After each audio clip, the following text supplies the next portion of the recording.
Well, there you have it, ladies and gentlemen. One half of the Champions League final has been set for the 2024 season, and the finalist is Borussia Dortmund. I am so impressed, and honestly, I want to give Dortmund their flowers because they haven't had the best of seasons. Obviously, not competing for the Bundesliga. We know Leverkusen ran away with that. But even in the Champions League, from the start, people were counting Dortmund out. In the group stage, people were expecting Dortmund to finish rock bottom of the group with the likes of AC Milan, PSG, and Newcastle in it.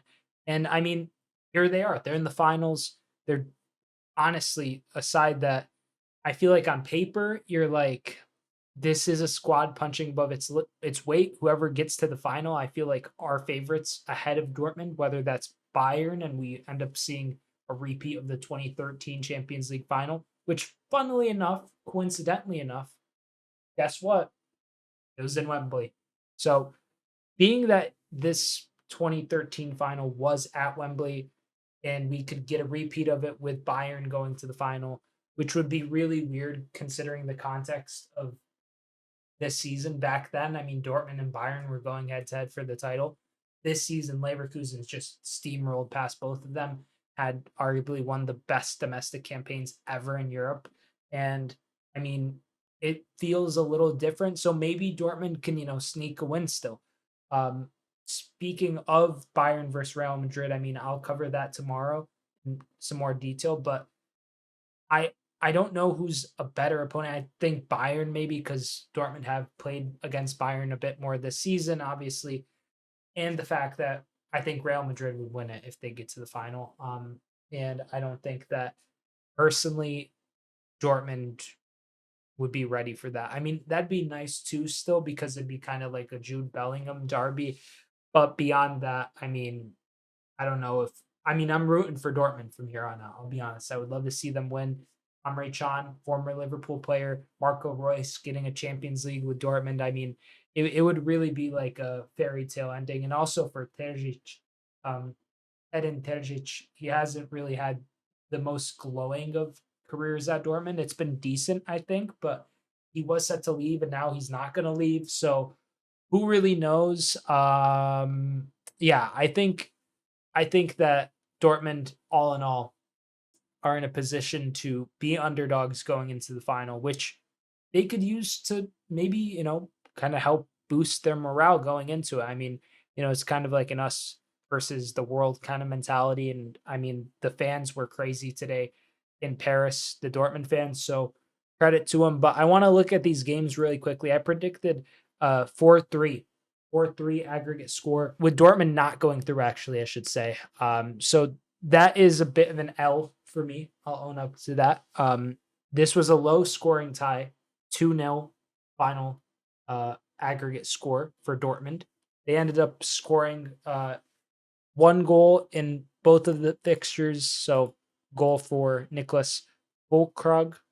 Well, I butchered that. Nicholas Fulkrug and Mats Hummels in Paris. So, honestly, Dortmund, credit to you. I mean, PSG had some chances late in the game in Paris. I mean, they hit, I think, the crossbar twice, or I don't know if it was both crossbar hits, but they're both at least woodwork hits. So PSG was trying to get in there, they just couldn't. It really felt like PSG was in the second leg of the tie in Paris. It felt like PSG was really losing the game more than Dortmund was going out and winning it for themselves. They're really losing the tie today.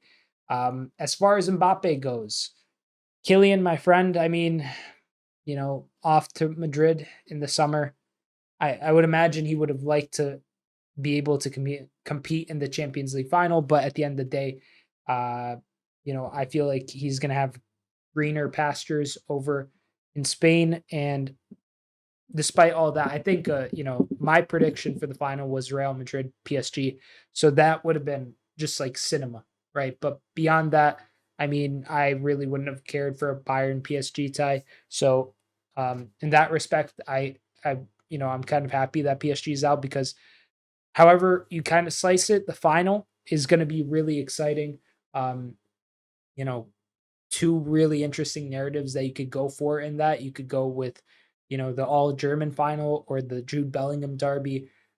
the all-German final being a repeat of the final in 2013. So honestly, pretty excited about the way that the Champions League season has shaped up.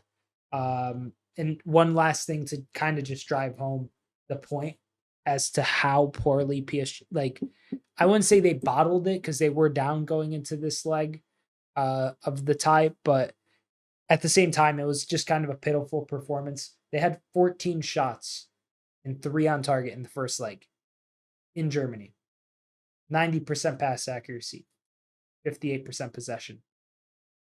In Paris, they had 89% pass accuracy, 79% or 70%, 70% possession. Sorry, stumbling over my words here. The shots, 30-7. I'll let you take a guess as to who ended up scoring. Which side? Because it sure as hell wasn't PSG. PSG with 30 shots and 14 in the first tie? 44 shots over 2 legs. An average of 22 shots. With how much on target? 8 on target. 22 shots a match. 4 on target a match. Terrible conversion rate. Just really poor performance from them offensively. 44 total shots. 0 goals. That's all that has to be said. Kylian Mbappe, I mean, mate, God bless you. Good luck in Madrid. You'll probably end up winning a Champions League, but you might end up missing out on number 15. I think Madrid are probably favorites for tomorrow at the Bernabeu. And then if they get to the final, I think they're also favorites. I mean, Madrid have just been absolutely spectacular this season.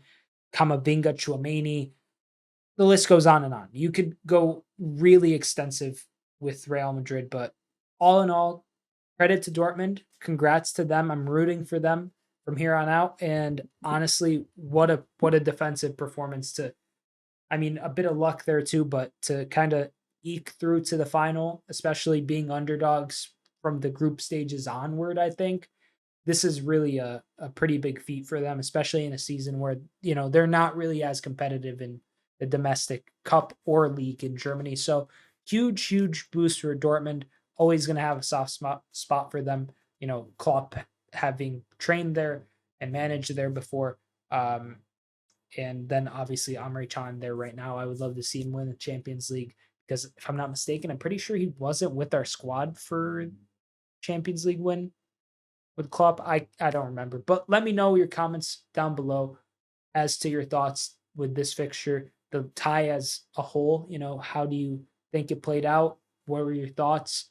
Did you predict Dortmund to get through? I feel like most people were kind of predicting PSG to end up securing a spot in the final, but ultimately, I feel like Dortmund going through is a very exciting thing regardless. I'm excited to root for them in the final. And yeah, hopefully everyone's doing well. Hopefully everyone's doing swell. Thank you for making it this far. Subscribe if you're new, like if you enjoyed, and let me know your thoughts down below with Dortmund qualifying in the Champions League for the final. I'm kind of like still in shock as to the fact that they're through. I'm happy for them, but what an achievement. Incredible stuff. Thank you so much for watching. I'm Sideline Sedo. Peace.